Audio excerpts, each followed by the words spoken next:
Jésus est bon, il m'a donné la vie. Crois en lui et tu verras sa gloire.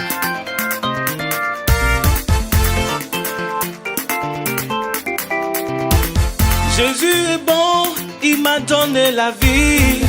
J'étais égaré, il est venu me sauver. J'étais aveugle, il m'a donné la vue. Dans les ténèbres, il m'a montré la lumière.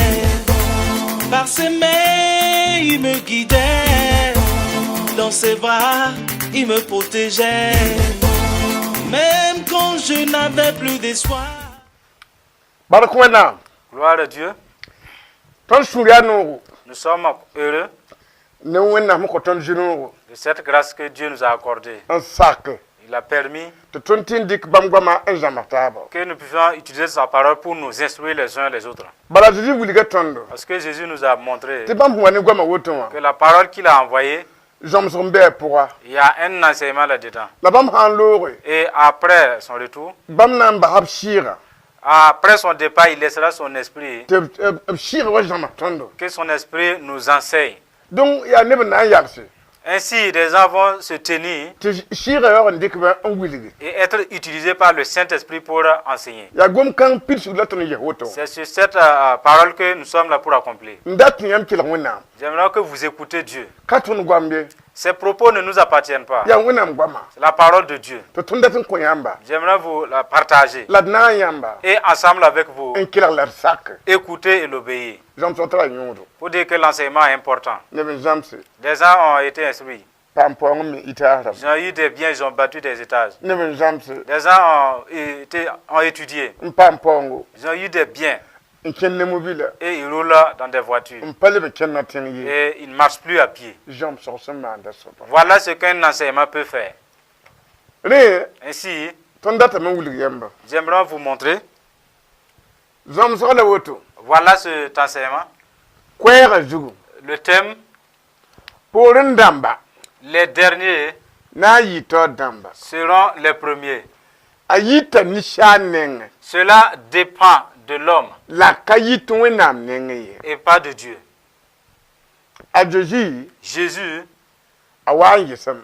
se tenait et quelqu'un lui a demandé: est-ce peu de gens seulement qui vont hériter le royaume de Dieu? Et Jésus a démontré que les premiers, ils auront la chance. Mais ils ne vont pas maintenir cette chance-là. Dès qu'ils vont devenir anciens, ils vont vouloir faire ce qu'ils veulent dans leur appel de Dieu. Et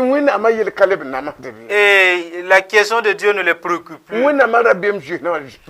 Et petit à petit, ils vont perdre la crainte de Dieu.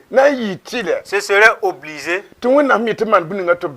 qu'ils s'obstinent à tout ce que Dieu les prescrit de faire. Dieu utilisera d'autres à nouveau. Et ces derniers vont s'évertuer. Ils seront utilisés et les classer en première position, en lieu et place de ceux qui étaient au devant. Cela n'est pas sorti de Dieu. C'est l'homme qui laisse son premier amour, qui cesse d'obéir comme premièrement, qui cesse de craindre Dieu. C'est ce qui peut l'amener en arrière. Ce que nous disons, la personne qui a posé la question, Jésus s'est arrêté. Il a dit que depuis qu'il est arrêté, jusqu'à la fin de son enseignement et à son avènement, ce que les gens vont devenir, c'est ce que Jésus a vu et il a dit que ce serait ainsi. J'aimerais que vous sachiez, c'est obligé que ça soit ainsi. Chacun prie Dieu pourvu que je ne me rétrograde pas, pour ne pas être devant et revenir en arrière après, pourvu que ça ne soit pas sur toi. Tu commences avec Dieu et termines avec le diable. C'est sans importance. À présent, voilà l'illustration. Les premiers seront les derniers. Cet homme, il est devant. Il fut premier à se convertir. Et on lui a mis la clé du paradis entre ses mains. Il lui dit maintenant, la clé est le péché.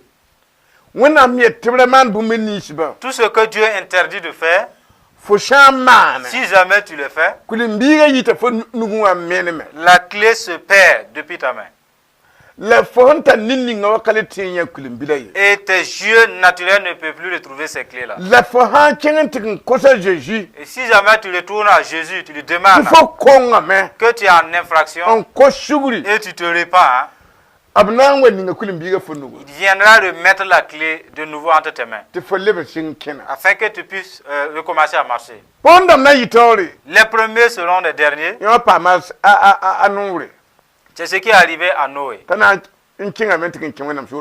Il a eu l'autorisation d'aller entrer dans le royaume de Dieu. On lui a donné la clé entre ses mains. Ce qu'il devrait savoir et maintenir la clé, c'est ce qui est gâté dans sa tête. Ainsi, il marche. Il a eu à tromper. La clé s'est égarée. Pour dire que l'infidèle ne peut pas hériter le royaume de Dieu. Personne ne frappe pour entrer. Tant que tu es fils de Dieu, la clé est dans tes mains. Tu es membre de la maison. Arrivé, tu ouvres simplement, tu introduis la clé et tu ouvres la porte.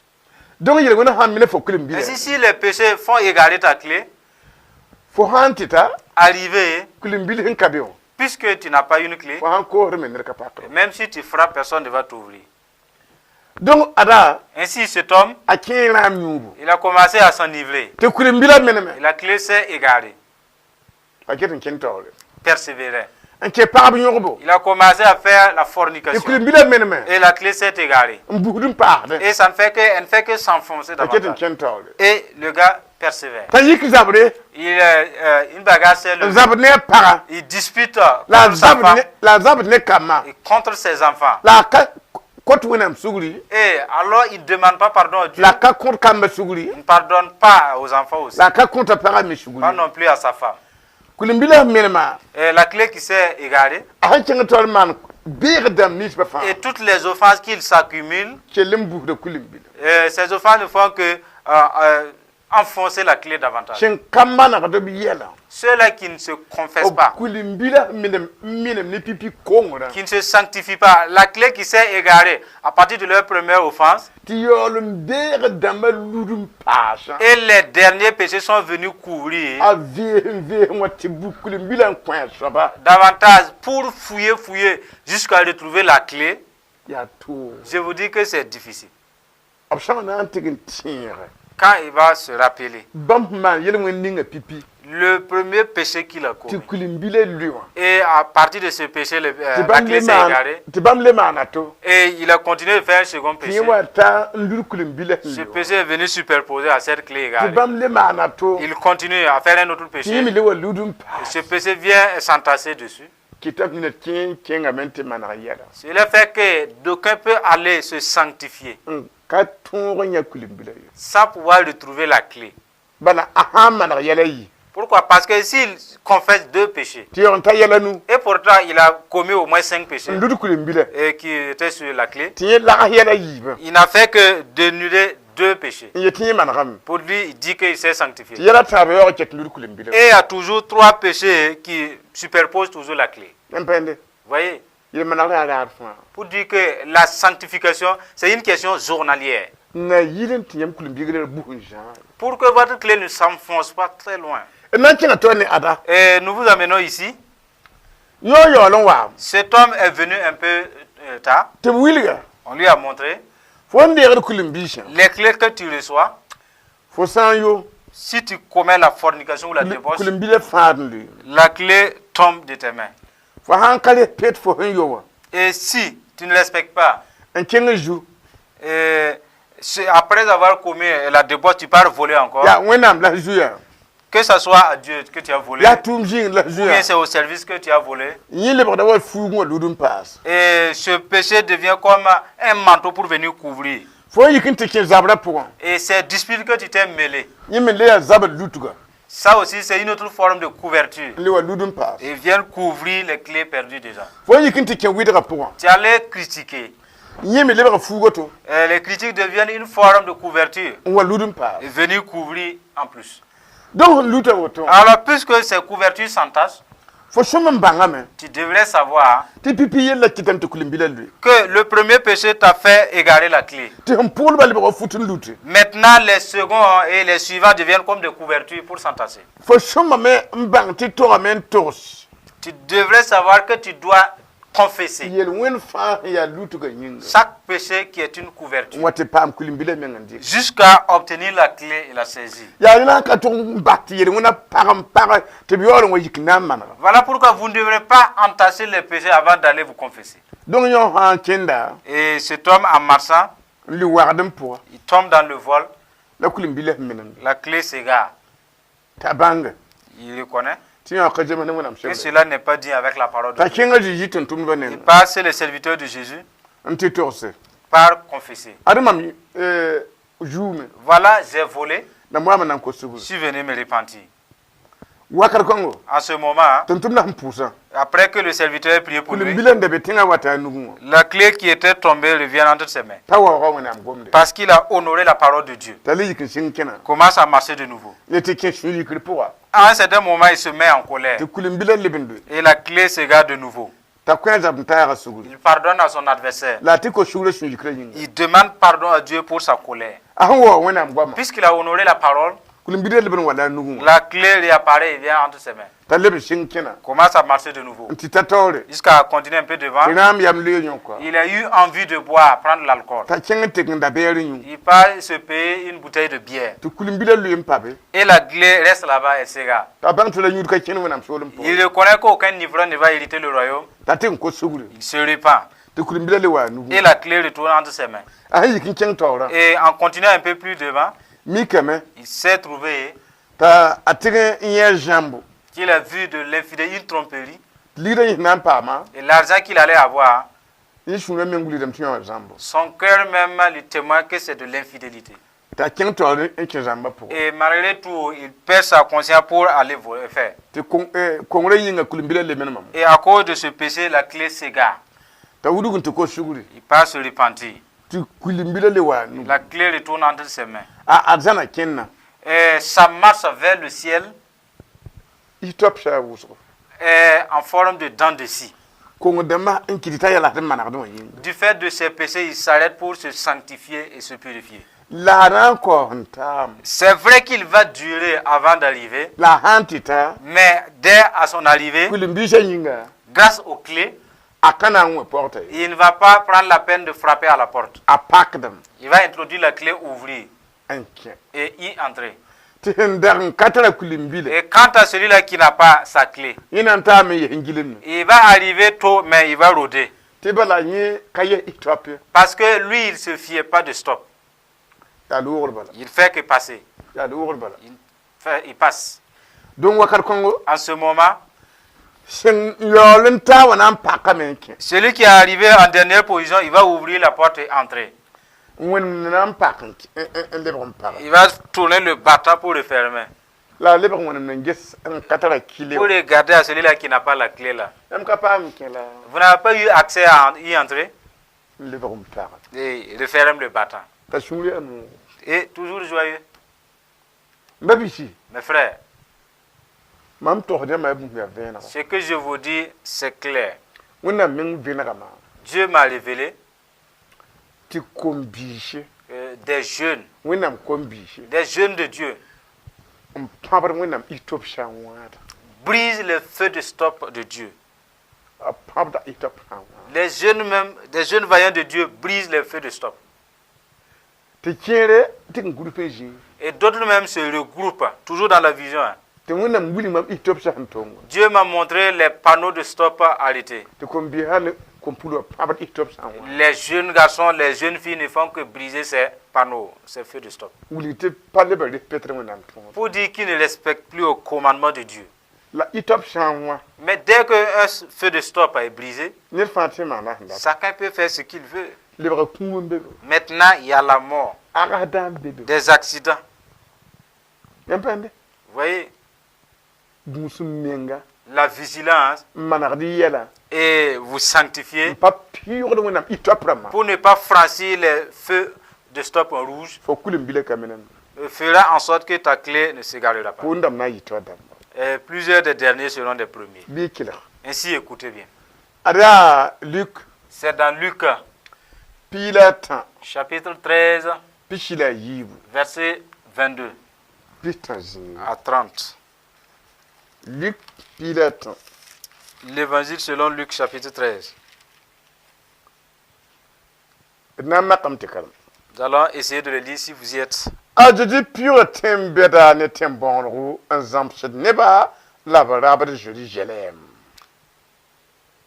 Jésus traversait les villes et les villages, enseignant et faisant route vers Jérusalem.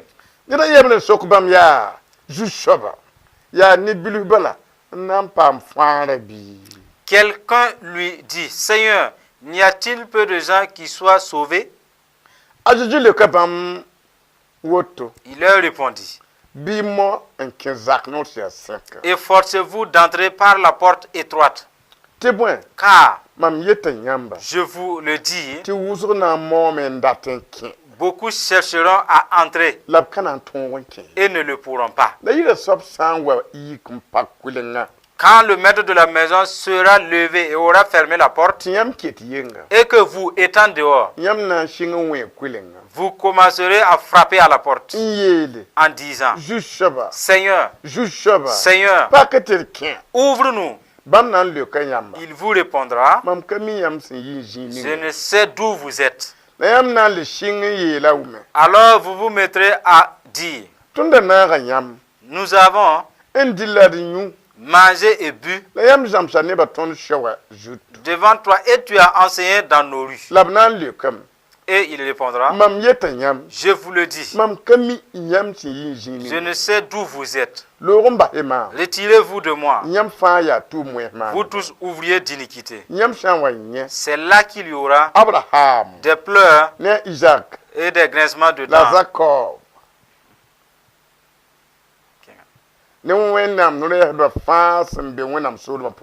Quand vous verrez Abraham, Isaac et Jacob et tous les prophètes,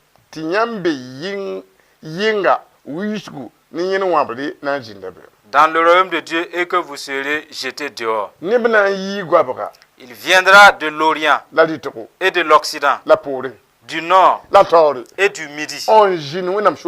Et ils se mettront à table dans le royaume de Dieu. Et voici, il y en a des derniers qui seront les premiers. Et des premiers qui seront les derniers. Voilà, la question est là, ce que nous venons de dire. Cela est dit et s'adresse au premier arrivant. Ils ont demandé à Jésus. Jésus. Quelqu'un a posé la question. N'y a-t-il que peu de gens qui soient sauvés? Pour dire que la parole était cachée. Et grâce à cette question, il a éclairci davantage. Jésus a dit, efforcez-vous d'entrer par la porte étroite. Parce que la porte étroite, vous ne pouvez pas y traverser avec un fardeau large ou lourd. Et la porte est juste pour un passage d'un homme. Mais si quelqu'un tombe dans l'offense, le péché, l'iniquité vient sur sa tête. Et dès que le péché de cette iniquité vient sur sa tête, puisque le péché est large et grand, il ne peut pas passer par la porte étroite. Parce que le péché, sa grandeur, est plus que celui-là qui a commis le péché. Le péché existe bien avant le pécheur. Cela fait que le péché peut bouffer le pécheur parce qu'il lui dépasse. Alors pourquoi le péché peut empâtir le pécheur? Ainsi Jésus les a dit, efforcez-vous de passer par une porte étroite. Car il allait nous dire clairement, des gens qui sont appelés, des hommes et des femmes, les a montrés. Le monde va périr. Le feu envahira le monde. Des hommes et des femmes sont au courant de ça. Ils s'efforcent pour y entrer. Mais Jésus a dit, dans ma vision, beaucoup vont lutter, mais ils ne pourront pas. Parce que la voie est étroite. Et ils veulent faire ce qu'ils veulent. Voilà pourquoi ils vont lutter, ils vont s'évertuer, mais ils ne pourront pas y entrer. Jésus l'a dit. Ce n'est pas que lui-même il ne veut pas qu'il entre. Ce n'est pas la volonté de Dieu qui n'entre pas. L'homme même qui lutte avec la débauche et il ne se répand pas. Il lutte avec le voile en lui sans se repentir. Il lutte et pourtant il ment. Nous vous conduisons là. Les clés. Les péchés qui font tomber les clés. Et ils ne s'arrêtent pas pour se sanctifier et les reprendre. C'est ce qui veut bousiller ces gens-là. Le roi a fait sortir un édit que d'arrêter tous ceux-là qui n'ont pas de pièce d'identité. Qui les arrête? Toi, tu es allé t'établir une pièce d'identité. Tu es allé faire ta carte d'identité. Après cet établissement, tu n'as pas bien maintenu, gardé la carte d'identité. Elle s'est égarée. Et les policiers sont sortis en patrouille pour arrêter. Toi, tu avais établi la carte d'identité. Mais elle s'est égarée. Les policiers t'ont intercepté. Tu le dis. J'avais établi ma pièce d'identité. Mais elle s'est égarée. Est-ce que cela engage aux policiers? Quel est ce policier qui va croire en toi? Ils vont t'arrêter. De même, si vous commettez un péché et la clé du salut tombe et se perd, cela n'engage pas aux démons. Les démons, ils vont t'arrêter à mener. Ils s'en fichent pas mal si tu avais une clé ou pas. Pour dire que commettre le péché, ça fait égarer la clé du salut. La parole dit ici que, par exemple, cet homme, il a perdu sa clé. Il n'a pas le droit d'ouvrir la porte et entrer. Jusqu'à l'avènement même de Jésus. Ces gens-là, ils représentent toutes sortes de personnes, grands et petits, les pasteurs, les diacres, qui se disent entre Dieu et nous, il y a la familiarité, on se connaît. Je ne suis plus obligé d'aller devant le pasteur pour me sanctifier. Ce n'est plus nécessaire de craindre le mensonge, les mauvaises pensées ou les critiques. Alors ces gens, ils déambulent avec des péchés mortels. Jésus a dit, dès que je vais venir, vous voyez l'homme, il ne pourra pas entrer. Il va dire à Jésus, sur nos voies, Toi, tu étais là, tu prêchais la bonne nouvelle.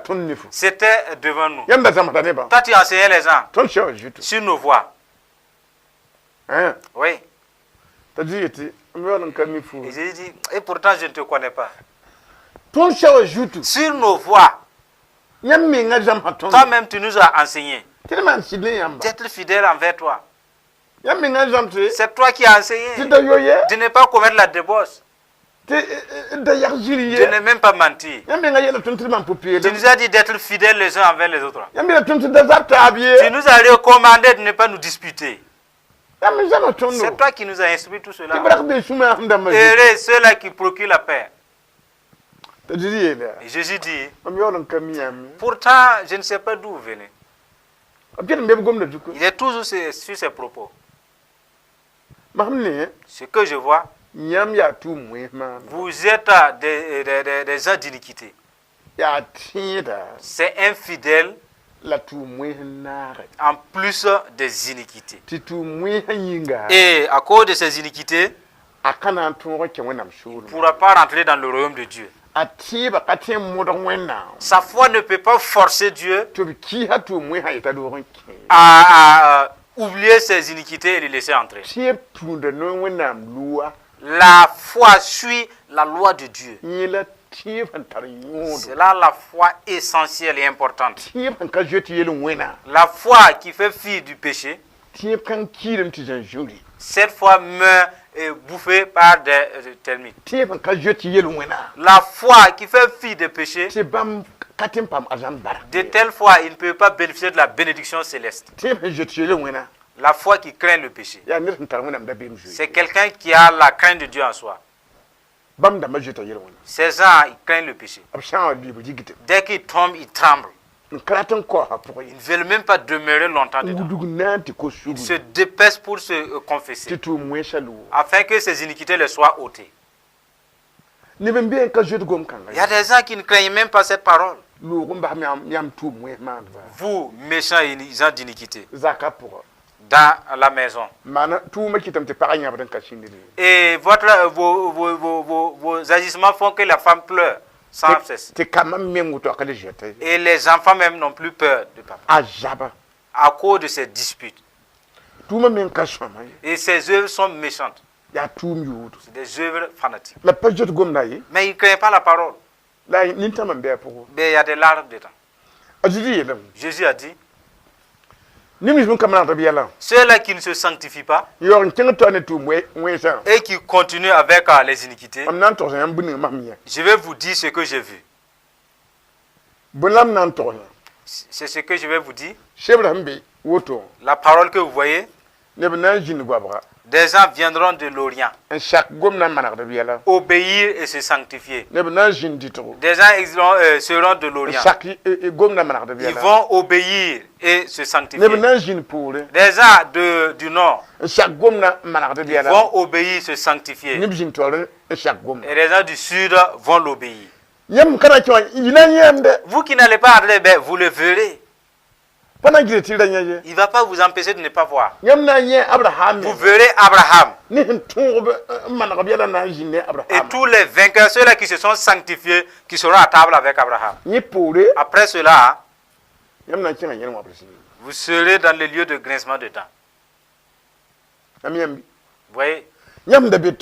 Vous qui étiez devant, et vous ne vous purifiez plus. Et d'autres même, ils commettent le péché, ils se purifient seuls parce que je suis ancien. Il y a une honte qui vous attend. Parce que si votre confession, votre sanctification n'est pas en accord avec la parole, Dieu a honoré la parole. Il n'y a pas de la vantardise ici. Confessez, priez les uns pour les autres, afin d'être guéri. Tu dis que personne ne saura ce que j'ai fait, mais tu ne peux pas t'échapper. Continuons de l'avant. C'est dans Matthieu, chapitre 22, verset 1 à 10. Matthieu 22,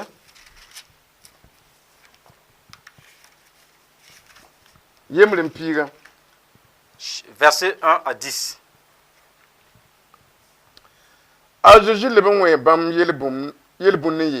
Jésus prenant la parole leur parla de nouveau en parabole et il dit: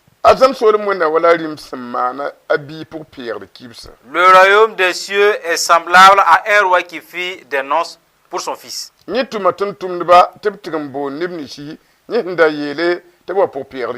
Il envoya ses serviteurs appeler ceux qui étaient invités aux noces, mais ils ne voulurent pas venir.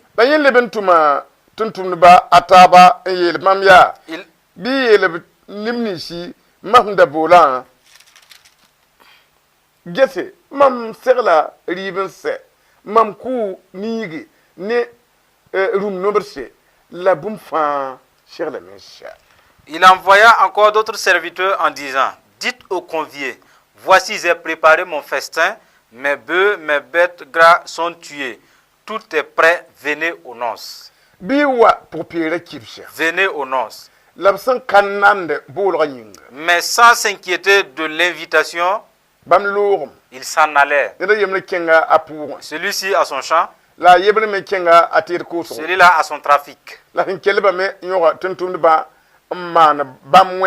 Et les autres se saisirent des serviteurs, les outragèrent et les tuèrent. Le roi fut irrité. Il envoya ses troupes. Il fit périr ses meurtriers et brûla leur ville. Alors il dit à ses serviteurs: les noces sont prêtes, mais les conviés n'en étaient pas dignes. Alors, allez donc dans les carrefours,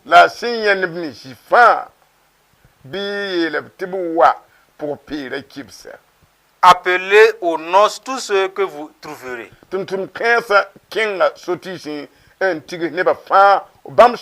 Ses serviteurs allèrent dans les chemins, rassemblaient tous ceux qu'ils trouvèrent, méchants et bons. Et la salle des noces fut pleine de convives. Le roi entra pour voir ceux qui étaient à table. Et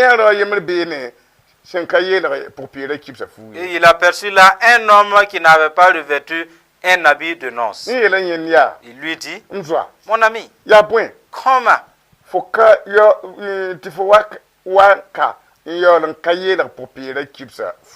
es-tu entré ici sans avoir un habit de noces?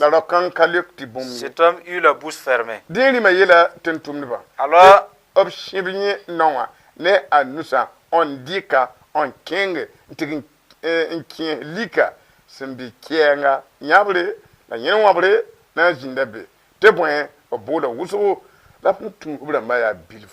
verset 13. Alors le roi dit au serviteur: liez-lui les pieds et les mains et jetez-le dans les ténèbres du dehors, où il y aura des pleurs et des grincements de dents, car il y a beaucoup d'appelés, mais peu d'élus.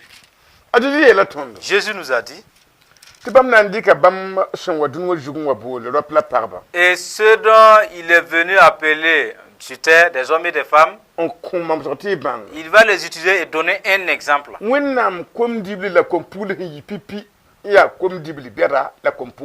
Des hommes et des femmes de Dieu qui ont précédé à être des grands hommes de Dieu et des grandes femmes de Dieu.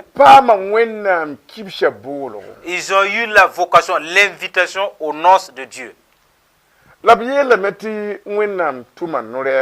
Il est dit que Dieu a envoyé les prophètes d'aller leur dire: le temps est là. Apprêtez-vous, car la fête commence bientôt. Il est dit: ceux-là qui sont allés rapporter l'information, les anciens et fidèles, se sont mis en colère contre les messagers. Ouais. Les premiers, d'autres ont trouvé des accusations. Il y a une fête de noces. Je vais aller voir mon champ. C'est ce qui me préoccupe. Et d'autres groupes disent: je viens de prendre ma femme nouvellement. Je ne peux pas laisser ma nouvelle femme.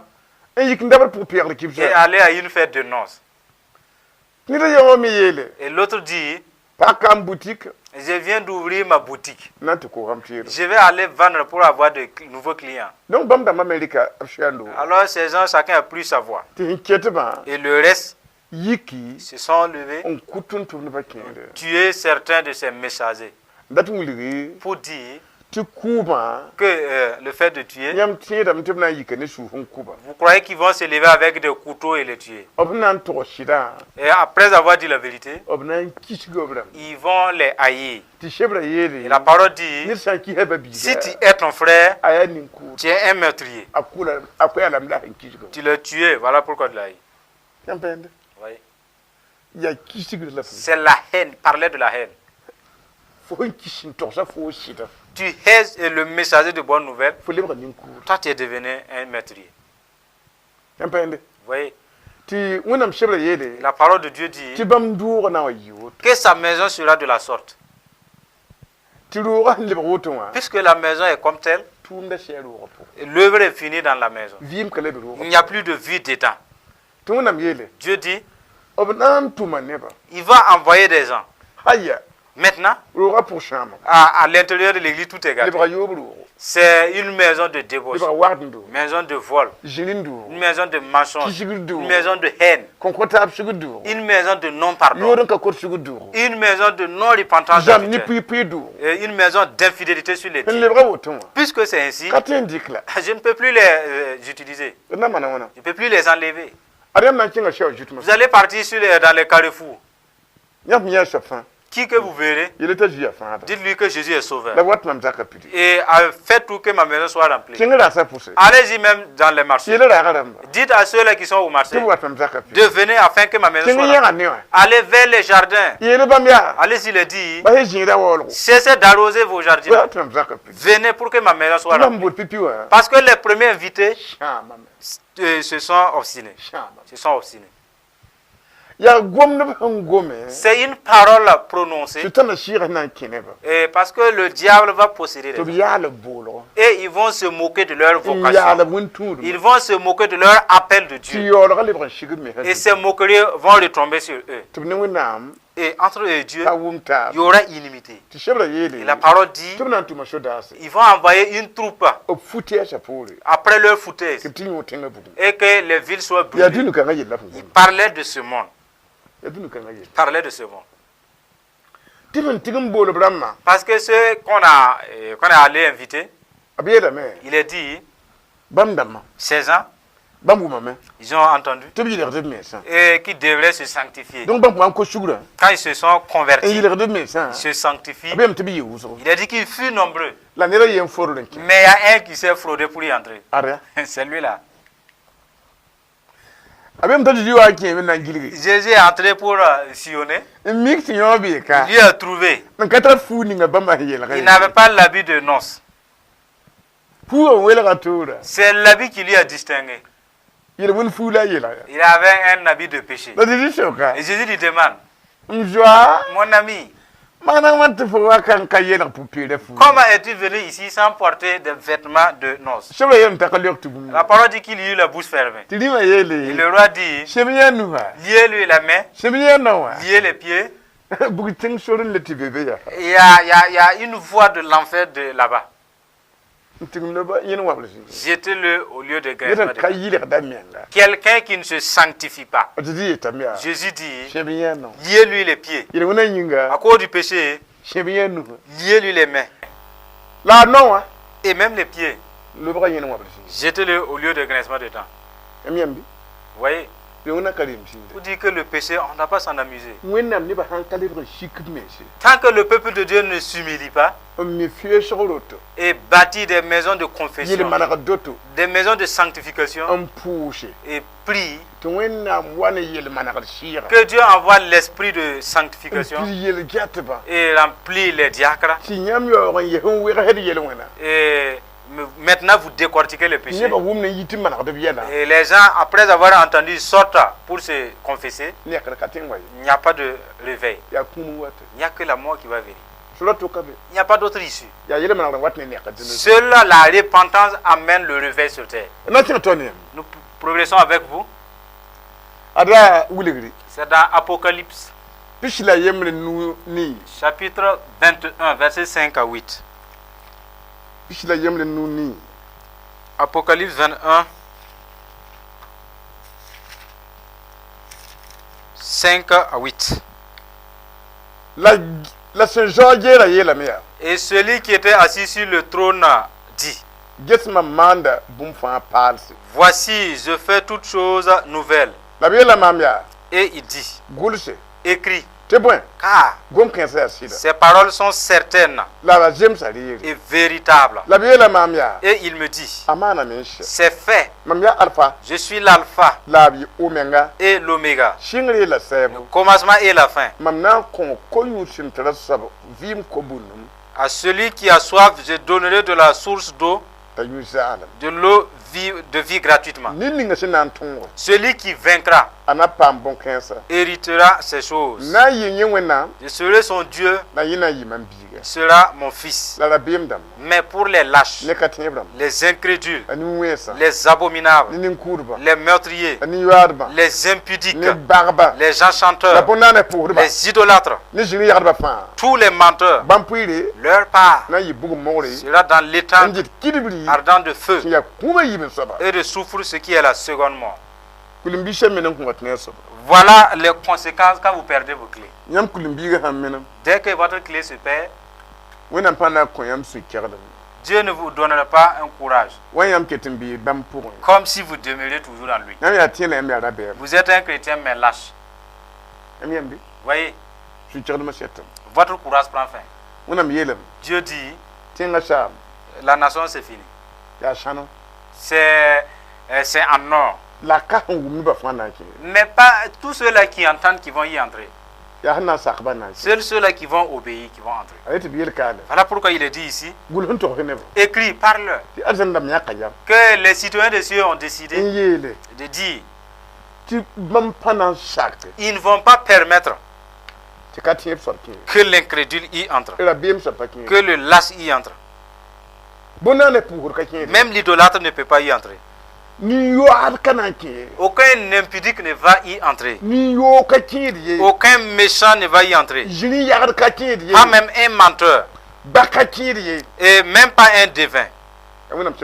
C'est ce que la parole de Dieu nous dit. Puisque vous pouvez demander pardon, puisque la repentance est toujours possible, si vous n'arrivez pas à faire ces deux choses-là, il est dit: un étang de feu et de soufre vous attend. Vous qui n'allez pas pouvoir demander pardon et vous repentir. Et pourtant, demander pardon, c'est gratuit. La repentance aussi.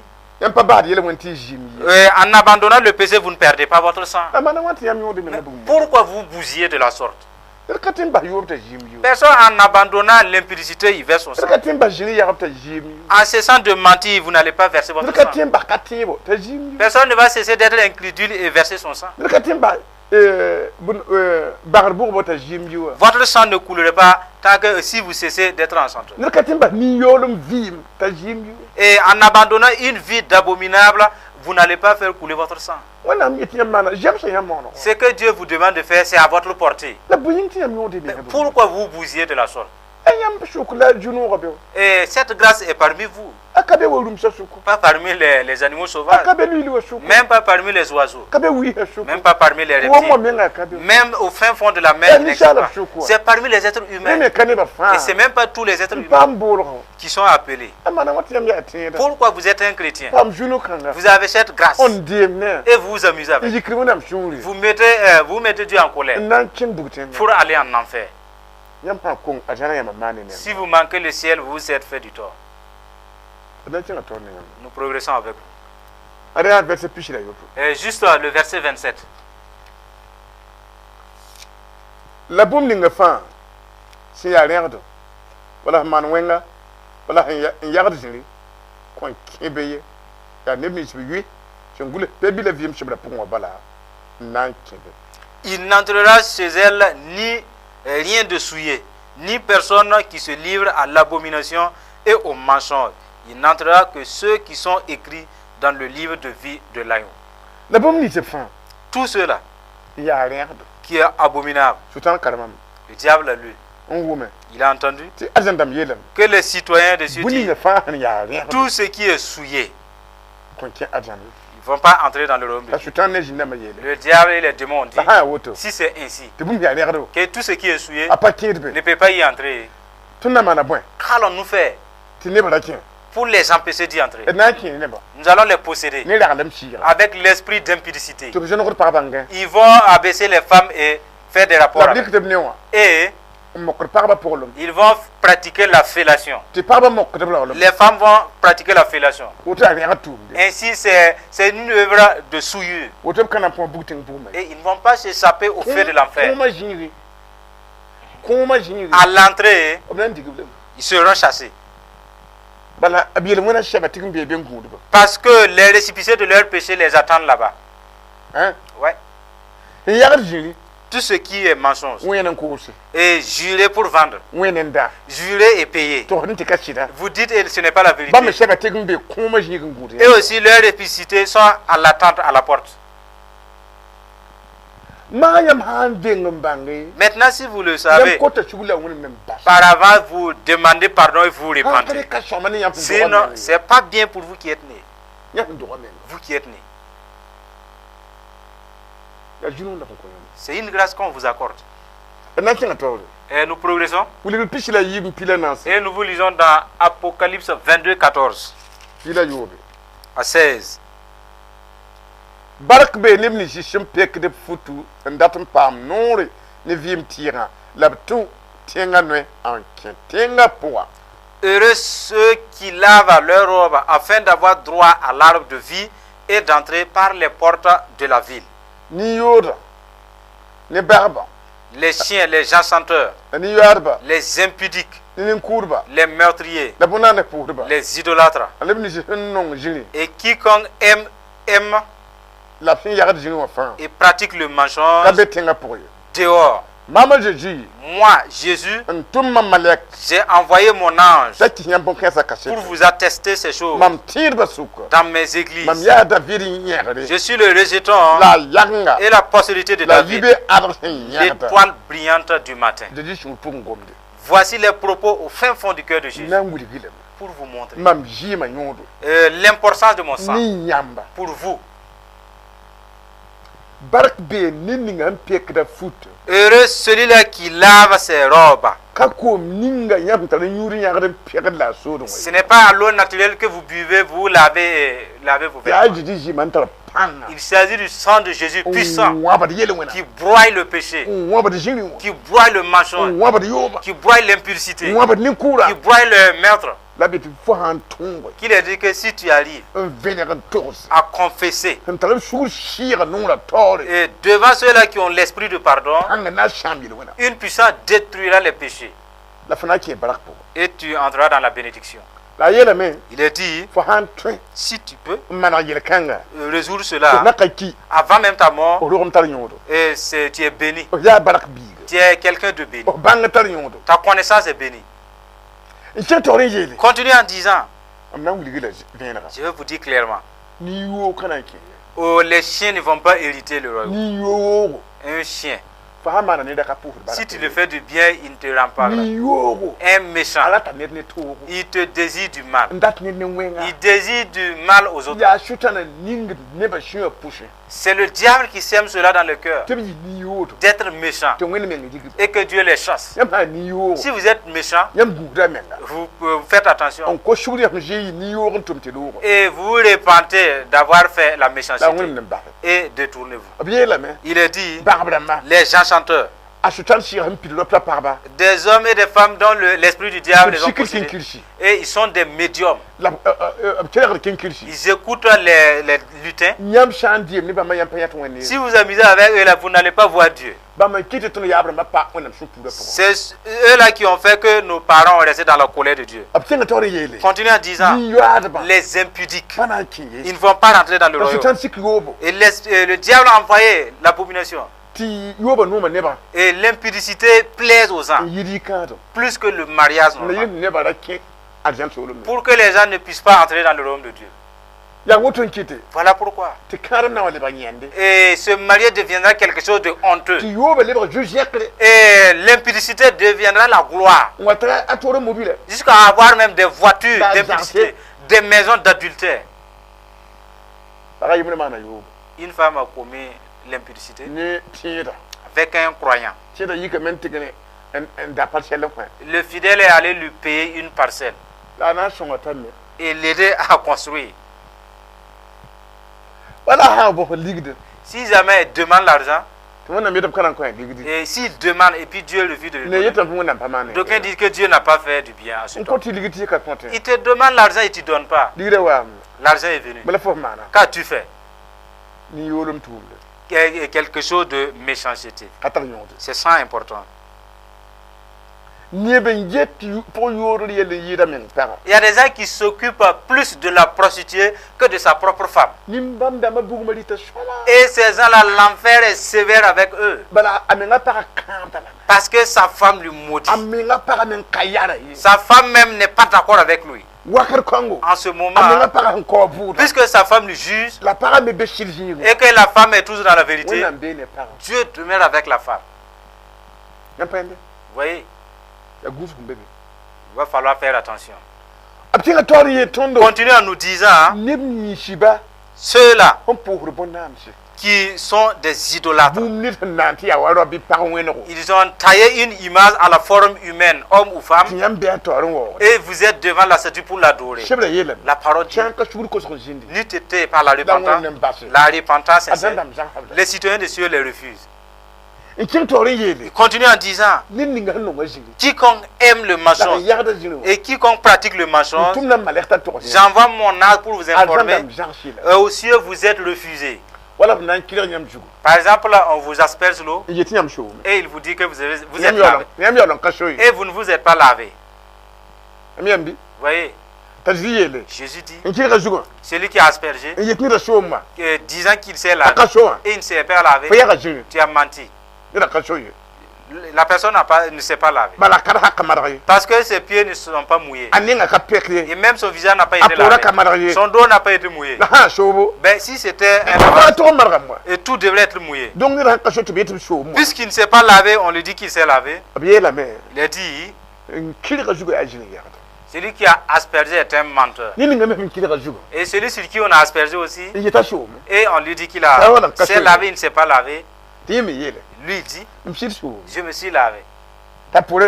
Et son dos ne s'est pas mouillé. Jésus dit, toi aussi tu aimes le mensonge.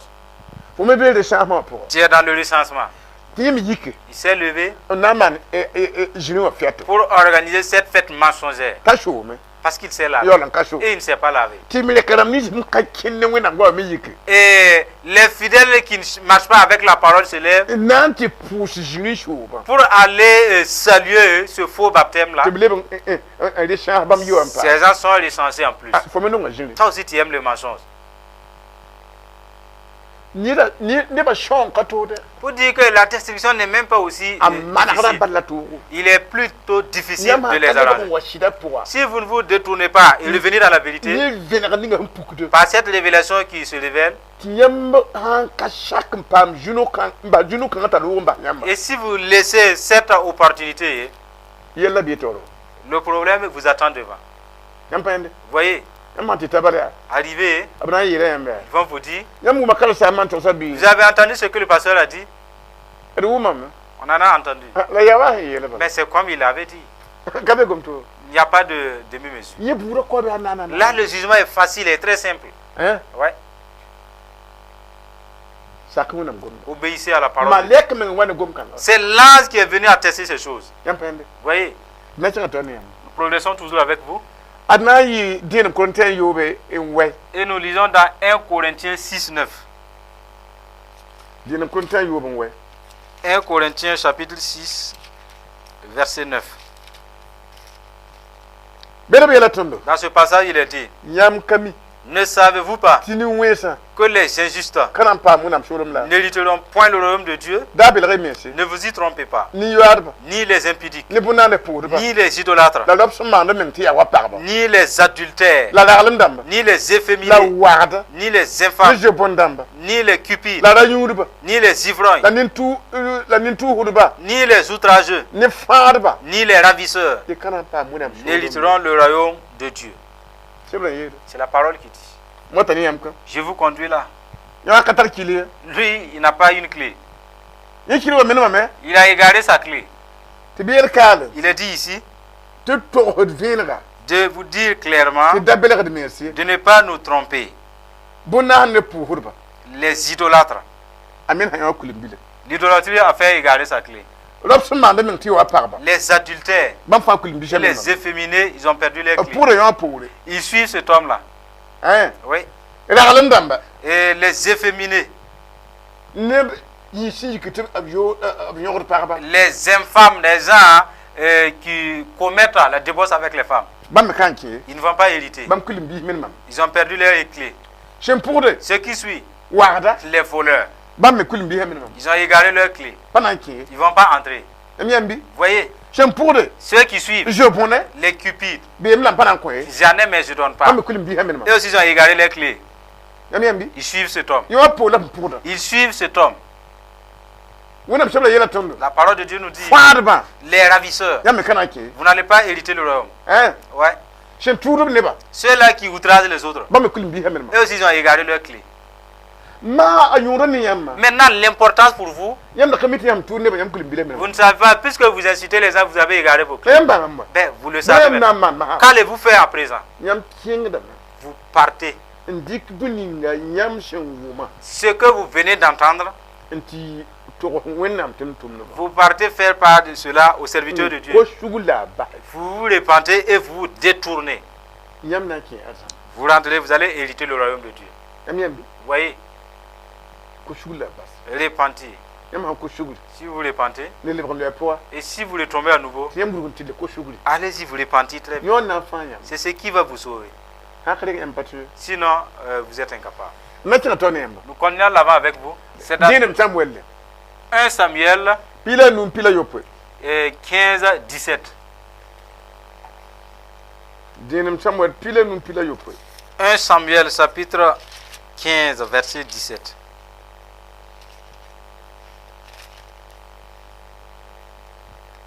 Il est dit dans ce passage. Samuel dit, lorsque tu étais petit, à tes yeux, n'es-tu pas devenu le chef des tribus d'Israël? Et l'Éternel ne t'a-t-il pas oint pour que tu sois roi sur Israël?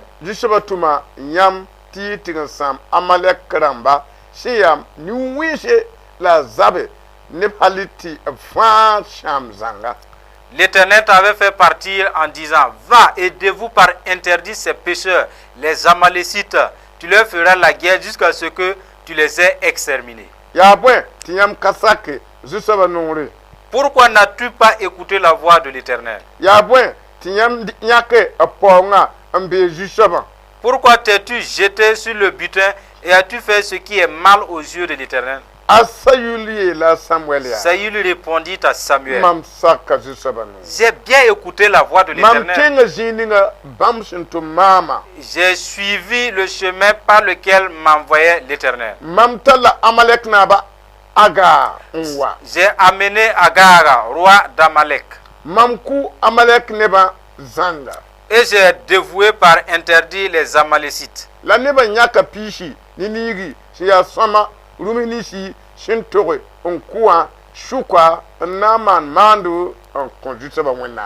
le peuple a pris sur le butin des brebis et des bœufs comme prémisse de ce qui devait être dévoué afin de les sacrifier à l'Éternel à Gilgal. Samuel dit, l'Éternel trouve-t-il du plaisir dans les holocaustes et les sacrifices, comme dans l'obéissance à la voix de Dieu? L'obéissance vaut mieux que les sacrifices. Et l'observation de sa parole vaut mieux que la graisse des béliers. Car la désobéissance est aussi coupable que la divination. Et la résistance ne l'est pas moins que l'idolâtrie et le téraphim. Ce que nous disons, il est dit, la désobéissance n'a pas débuté avec nous. Saül fut enlevé et il devrait accomplir la mission de Dieu. Vas-y exterminer les ennemis de Dieu. Ne laisse aucun survivre. Saül s'en est allé. Il a tué les femmes, les enfants et même les femmes enceintes. Après les avoir tués, avec vigueur, qu'a-t-il vu Saül? Des béliers beaux, de belles chèvres, de beaux bœufs qu'il a vus. Il a dit, ne les tuez pas, parce qu'ils sont gras. Et pourtant, il a tué des femmes enceintes. Il a tué des enfants. Et cela a touché à Dieu. Et Dieu dit, Samuel, si je savais, je n'allais pas choisir Saül comme roi. Vous voyez? Samuel s'est approché de Saül pour lui parler. Il a demandé, pourquoi as-tu fait cela? Il a dit, j'ai suivi les préceptes de Dieu. Beaucoup de serviteurs vont tomber dans le même piège. Ils font ce qui n'est pas bien. Et ils croient toujours qu'ils sont avec Dieu. Croyant toujours qu'avec Dieu, il y a toujours de l'entente. C'est ce qui est arrivé à Saül.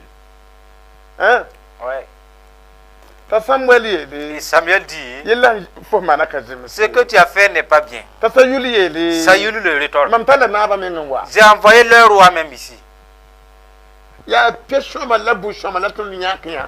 brebis et des chèvres grasses que nous avons envoyées. Et c'est même le peuple qui a dit succéder. Et j'ai accepté leur succession. Vous dites que le peuple peut faire égarer un serviteur. L'assemblée peut faire égarer le pasteur. Dès qu'il va commencer à laisser ce que le Saint-Esprit a dit et obéir ce que l'assemblée dit, cela détruit, nuit la mission. Ça nuit la communion avec le Saint-Esprit. Vous voyez? Ce n'est pas bien. La parole nous dit, Samuel lui a dit, la désobéissance est aussi mauvaise que la divination. La résistance aussi ne l'est pas moins qu'un idolâtre. Les sacrifices ne résistent pas Dieu. Donc beaucoup croient. Si j'envoie des millions dans l'église et je commets l'adultère, cela plaise à Dieu. Pourvu que j'envoie des millions dans l'église et pour qu'ils pressent et que je mette des brasseurs dans l'église, et si de ça je continue à faire les filles, cela plaise à Dieu. Dieu dit ce n'est pas comme ça. Non. L'obéissance lui plaît plus que les graisses des béliers. L'obéissance plaise à Dieu plus que les sacrifices. Malgré que vous octroyez vos millions et des voitures au pasteur, Dieu regarde à l'obéissance à sa parole plus que les œuvres que tu bâtisses. Si vous obéissez à Dieu, même si vous n'avez pas de millions pour donner, Dieu se plaît avec vous plus. Nous progressons. Et d'ailleurs, c'est dans le dernier passage, dans 1 Samuel 31, verset 8.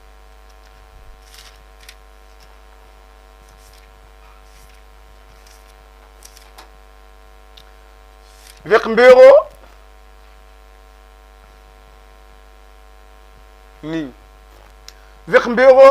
fitin neba Le lendemain, les Philistins vinrent pour dépouiller les morts.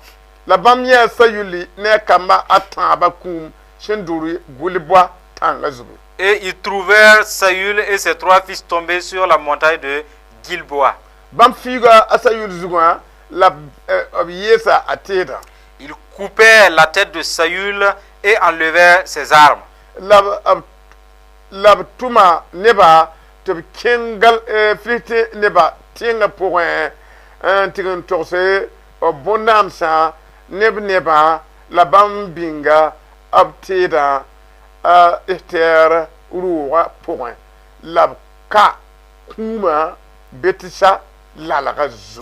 Puis ils firent annoncer ces bonnes nouvelles par tout le pays des Philistins, dans les maisons de leurs idoles et parmi le peuple.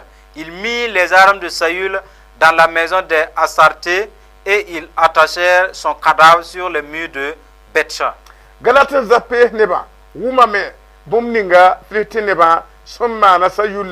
La bam ganda da fa yikame on kengni yungu anti shik asayul ne kamak betisha la razugu antala na kengi zapes nti yungu abugum la bam muma ab kwaba zapes tira tiengri on lenore damat ayopo.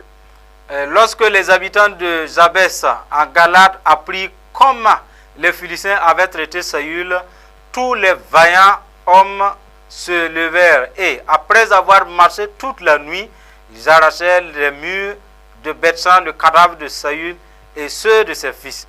Puis ils revinrent à Jabès où ils les brûlèrent. Ils prirent leurs os et les enterrèrent sous le tamaris à Jabès et ils jeûnèrent 7 jours. Je vous conduis là. Lui, c'est un Saül. Et les conseils précèdent. Et Dieu demande ce qu'il veut à faire. L'homme est allé faire ce que lui il veut. Et le problème lui incombe. C'est ce qui est arrivé à Saül. Voyez. Dieu lui a montré ses préceptes. Saül est allé faire ce que lui il veut. Et faire ce que le peuple voulait. Et il lui a dit par avance. L'obéissance vaut mieux que les sacrifices. Et l'observation est plus que la graisse de bélier. Saül n'a pas observé, il n'a pas obéi. Voilà sa fin.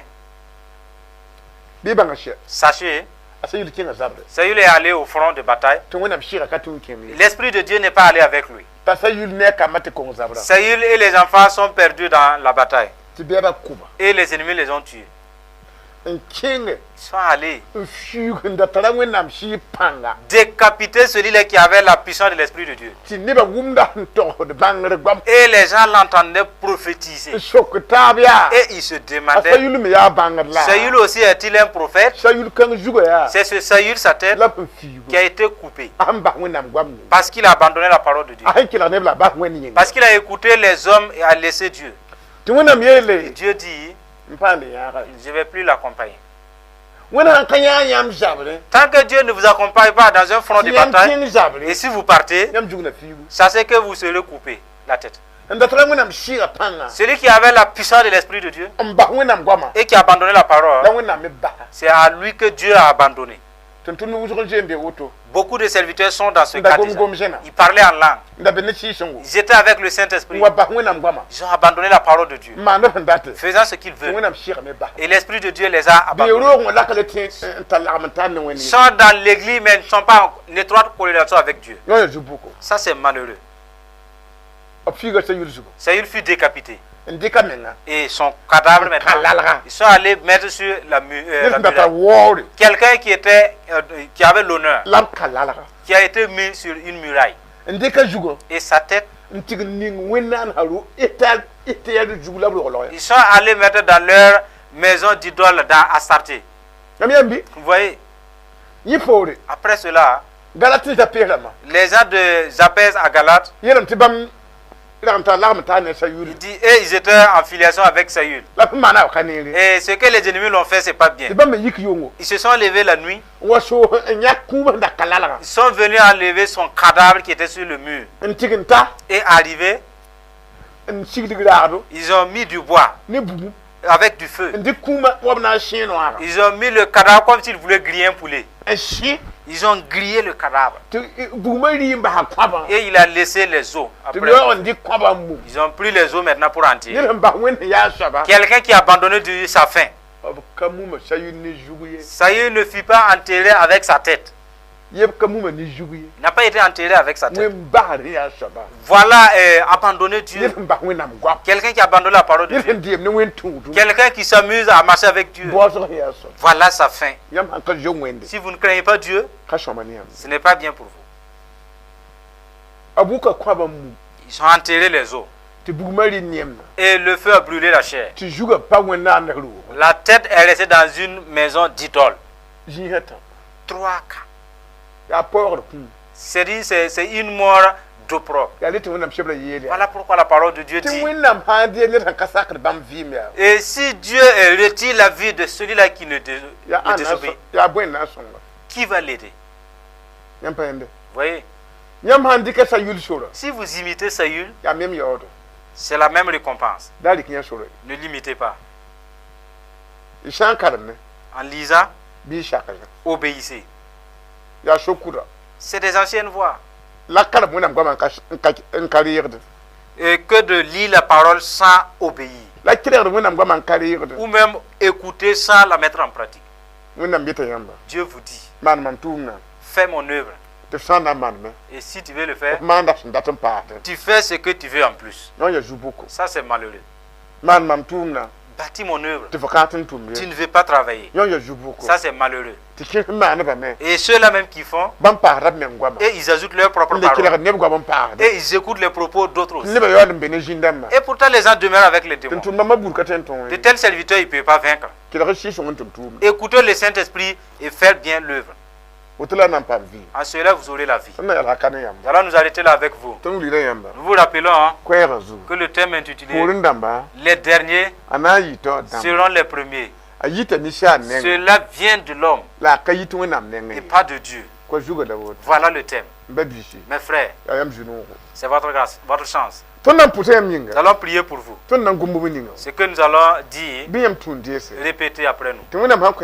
Et si Dieu vous pardonne, changez de travail, changez de langage, changez de comportement, avant même la mort. Et Dieu vous compatira. Vous allez dire ainsi, Dieu de vérité, j'ai écouté ta parole. Et je suis dans cette affaire. Je n'obéis pas à ta parole. Si je commets l'impudicité, je ne me répands pas. Et si je ne prélève pas mes dîmes, je ne me répands pas. Si je trompe pas, je ne me répands pas. Si je vole, je ne me répands pas. Si j'avorte, je ne me répands pas. Je n'obéis pas à ta parole. Et je demande pardon à Dieu. Au nom de Jésus. Ta parole m'a jugé. Si je commets un péché, je me sanctifie seul. Je suis en offense. Et je te demande pardon. Si je tombe, je ne parle pas vers tes serviteurs. Je parle ce qui je veux. Même s'il n'a pas le droit que tu lui donnes. Je parle me confesser là-bas. Et je le casse à mon pasteur. Et je me casse avec tes diacres. Je ne fais pas comme ta parole le demande. J'ai pris la voie de Saül. Et je te demande pardon. Au nom de Jésus. Ainsi, rachète-moi. Et change ma vie. Afin que je puisse te voir. C'est de tout cœur que je te demande. Qu'à partir d'aujourd'hui, je vais arrêter. Et je vais permettre que tu sois mon Dieu. Que tu inscrives mon nom parmi la liste des hommes justes dans ton amour. Amen. Vous allez mettre votre main sur votre tête. Je vais supplier à Dieu de vous compatir afin que vous puissiez être transformé réellement. Dieu de vérité, des hommes ont écouté ta parole. Ils ont mis leur main sur leur tête. Attestant qu'ils croient en toi. Ils avaient pris la voie de Saül. S'ils confessaient leur péché, ils ne se repentaient pas. Ils font ce qu'ils veulent. Mais ils t'ont demandé pardon par le témoignage de leur bouche. Ils ont parlé, ils ont répété après. Comme ton serviteur Salomon l'a dit. Proverbe 31, verset 8. De parler en faveur des gens et juger de façon juste. Tu nous as dit par la bouche de l'apôtre Paul que c'est par le cœur qu'on croit et qu'on est justifié. Mais c'est par le témoignage de la bouche qu'on témoigne avant d'être sauvé. Nous avons parlé, ils ont répété après. Comme ta parole la signe. Nous disons au nom de Jésus que le sang de Jésus vienne sur eux. Comme tu as pris tout le monde, tu as fait alliance avec Jésus. Ésaïe 42, 6. Tu as fait une alliance avec Jésus et tout le monde entier. Tu les demandes d'ouvrir les yeux des gens. C'est ce que nous avons parlé, ils ont les yeux ouverts. Il les a dit de les délivrer de leur captivité et de les délivrer des ténèbres. De les délivrer de l'esclavage. Après avoir eu les yeux ouverts, ils ont demandé pardon. Que cette promesse vienne sur des hommes et des femmes. Que cette promesse vienne sur des hommes et des femmes. Les anges de Dieu les délivrent maintenant. Délivre-les sur les voies de Saül. Délivre-les de leur débauche. Délivre-les de leur vol. Délivre-les de leur mensonge. Délivre-les de leur rébellion. Délivre-les de leur avortement. Sauve-les. Délivre-les de leur méchanceté. Délivre-les de leur idolâtrie. Au nom de Jésus. Que Dieu les rachète. Et sauve-les. Fasse en sorte qu'ils demeurent avec toi. À partir de maintenant. Inscris leur nom dans le livre de vie. Afin qu'ils puissent hériter ton royaume. Au nom de Jésus. Amen.